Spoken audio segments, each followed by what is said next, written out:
Sejak dari bentuknya Undang-Undang 21 tahun 2000 tentang kebebasan berserikat, yang salah satunya apa namanya pengusaha dapat dipidana saat pengusaha menghalang-halangi objek kebebasan analisis berserikat. kaum Ya, intelektual sudah buruh sampai adalah subjek.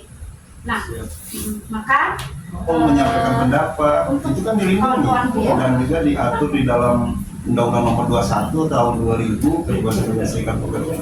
Kok sampai segitu antinya, sedangkan negara mana negara hukum, Pak? Nah, sedangkan mereka ini kan dilindungi oleh undang-undang. Nah, sedangkan faktor pembunuhan ini kan dianggap lex spesialis lah ya. Ada undang khusus kayak gitu. Kenapa ibaratnya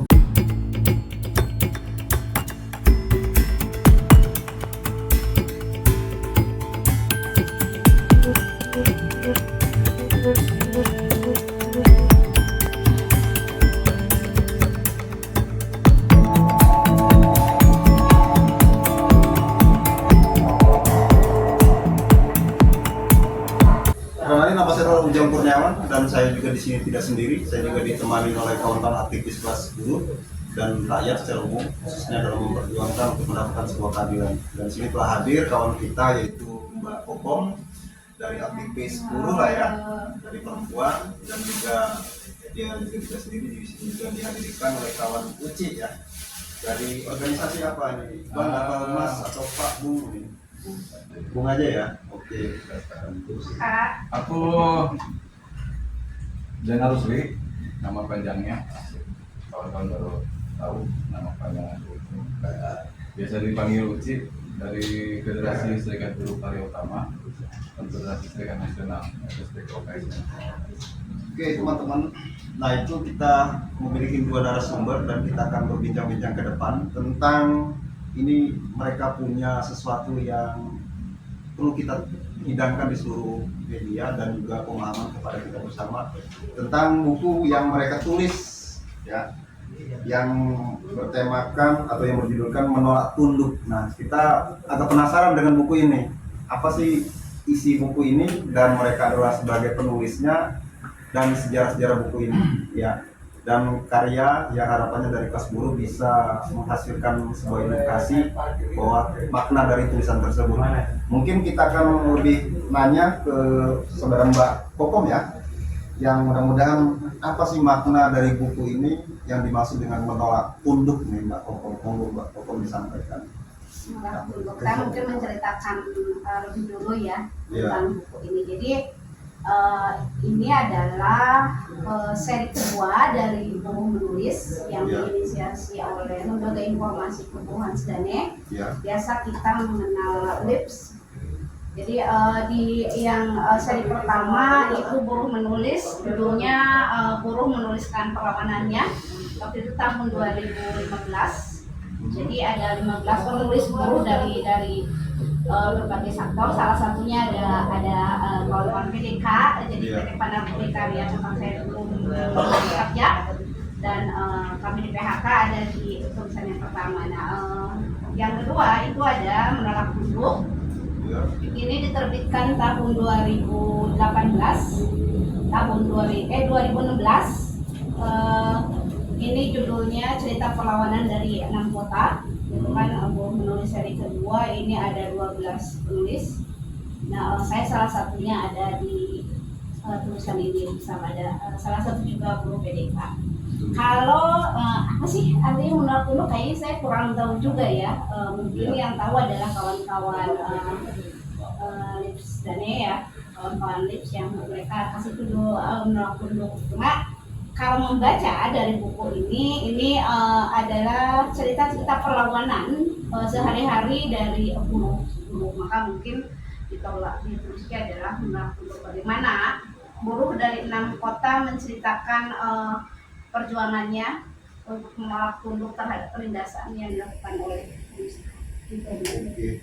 Yang isian bukunya ini adalah mereka yang selalu berjuang untuk mendapatkan tentang keadilan ya, keadilan yang selama ini mereka terzolimin lah ya begitu. Dan di sini saya coba membaca di sebuah paragraf pertama, maksudnya saya belum menyerah untuk membangun serikat. Nah ini kan seolah ada apakah bangun serikat terus di bumi hanguskan atau gimana kayak gitu, sampai terjadi seseorang itu harus bangun serikat dan dia terus berupaya mungkin dengan alat serikatnya. Ini maksudnya seperti apa nih Mbak Kokom? Kalau di buku ini cerita tentang saya, tulisan saya ini judulnya Aku Malaikat Pencabut Nyawa. Serem juga ya. Serem juga. Serem juga ya. Ya, jadi ini menceritakan tentang awal mulanya saya masuk ke dalam serikat. Jadi sebelum saya di serikat, itu saya kerja di salah satu pabrik yang memproduksi sepatu Adidas di Kota Tangerang. Nah, bagian saya itu adalah biasanya saya ada namanya produksi. Jadi untuk menentukan berapa target itu kan dihitung.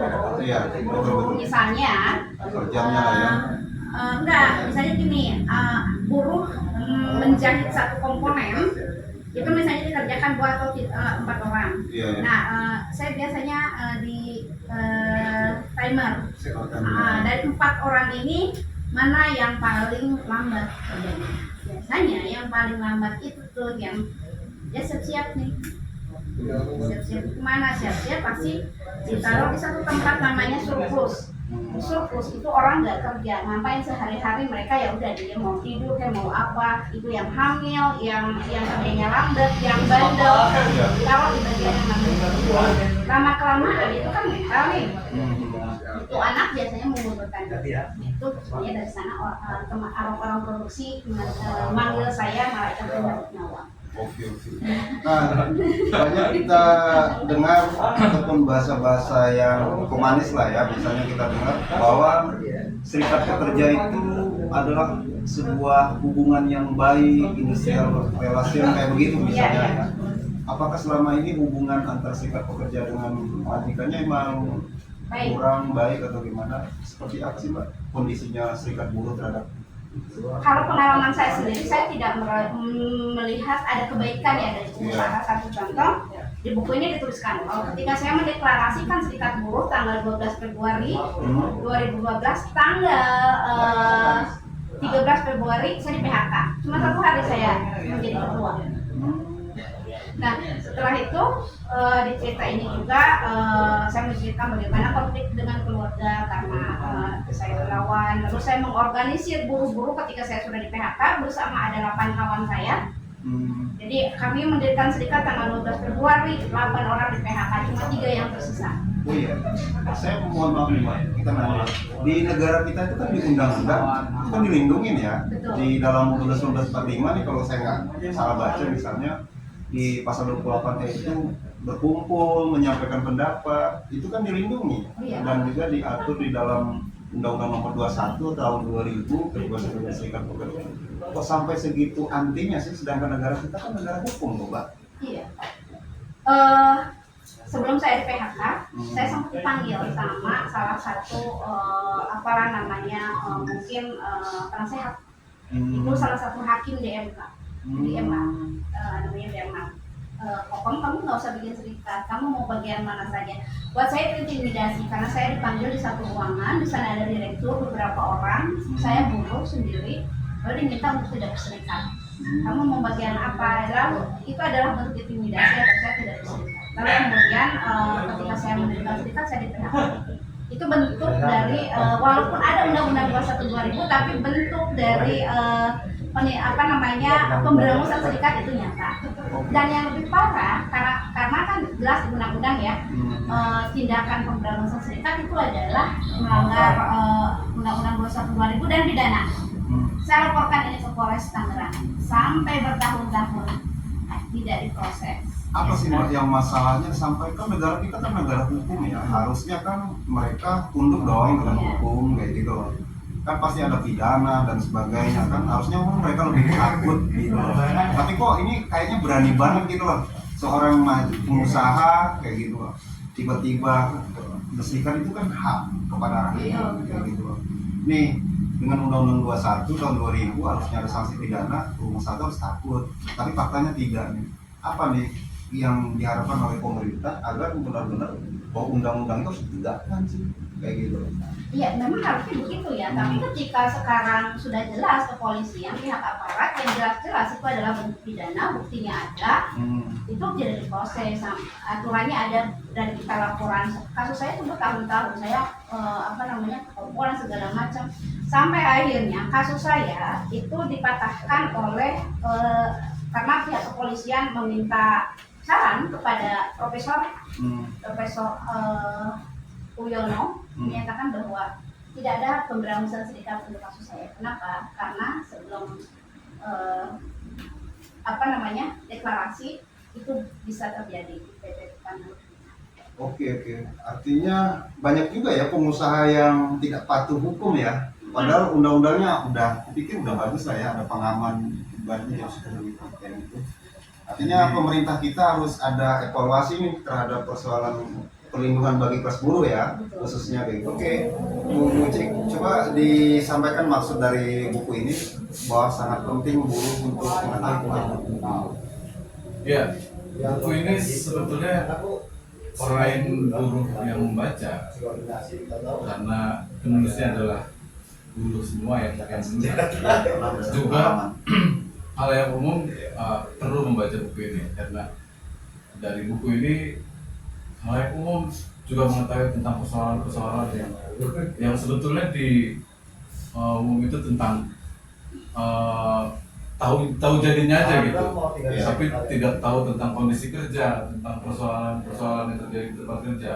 Kayak aku nulis tentang persoalan buruh retail, ya kan. Orang-orang tahu tentang ada potongan harga, ada promo-promo dan lain sebagainya aja gitu. Terus ada reward-reward yang dia adalah member toko retail tersebut gitu. Tapi begitu banyak penindasan yang terjadi di tempat kerja kepada buruh retail tersebut. Itu yang perlu, bukan hanya buruh, tapi juga halayak umum, buruh, tani, nelayan dan lain-lain semua perlu membaca buku ini. Dan bagaimana kawan-kawan bergerak di berbagai wilayah, di berbagai sektor yang saat ini masyarakat umum menikmati, membeli atau merasakan dengan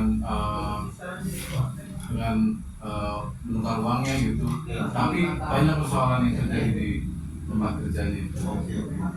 Kalau dari Mbak Umum sendiri, terutama saya tentang buku ini, yang kedua gimana kita cara mendapatkan buku ini sebagai ibaratnya agar pemirsa juga mungkin ada yang punya keinginan gitu untuk mengirim buku, mungkin bisa, atau bisa saja dia datang ke tempat kita di podcast kita, membeli di kita.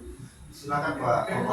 Iya, buruh menulis itu ada 3. Yang pertama, yang kedua, ini adalah yang ketiga, yang terbaru, yang baru rilis di bulan awal Juli 2024 yang lalu. Menurut saya penting sekali kawan-kawan kalau ingin mengetahui bagaimana kondisi buruh, karena ketika buku ini ditulis oleh buruh sendiri. Ada kata-kata yang bagus waktu saya ada acara bedah berpikir berat, ada katanya seperti ini, bahwa buruh bukan objek analisis kaum intelektual, buruh adalah subjek. Nah, maka untuk kawan-kawan buruh itu menurut saya tuliskan perlawanan, tuliskan perjuangannya, karena ini akan menjadi satu catatan sejarah di yang akan ditulis, yang akan jadi pelajaran untuk siapapun nanti. Nah, untuk yang mendapatkan ketiga buku ini mungkin bisa lewat link IG-nya Sedane, atau bisa juga di link podcast ini juga, nanti di sana juga di link Sedane ada nomor WA-nya. Terima kasih kepada kedua narasumber kita ya, dan juga kita ingatkan kepada teman-teman semua bahwa buruh itu bukan sebagai mereka bekerja juga, tapi mereka juga tidak terlepas untuk selalu membaca buku, menulis, dan maka sangat penting sekali buruh itu untuk berserikat agar mereka menambah wawasan dan pengetahuan. Dan juga beberapa item di dalam buku ini sangat penting bagi kelas buruh atau kelas pekerja. dan kita berharap buruh semakin cerdas, semakin pintar, dan juga semakin ibaratnya antusias untuk kembali membaca buku dan sangat penting membaca tersebut. Dan juga kami berharap kami dari Pustaka Buruh Media ya, teman-teman bisa mendapatkan informasi dan update yang baru. Monggo teman-teman kami harap di like, comment, subscribe, dan ditekan loncengnya agar terus mendapat informasi yang terbaru tentang persoalan perburuhan dan juga terhadap persoalan rakyat secara umum. Dan kita semua juga sangat apresiasi dari teman-teman, dan saya sebagai Ujung Kurniawan sebagai pemimpin acara ini, moderatornya, dan juga terima kasih kepada kawan-kawan komisi. Kita serah terima buku dulu ya. Kokom ya, dan juga terima kasih, dan kita ucapkan terima kasih kepada teman-teman dan ya bisa Maka ya dari kami buat kawan-kawan SDM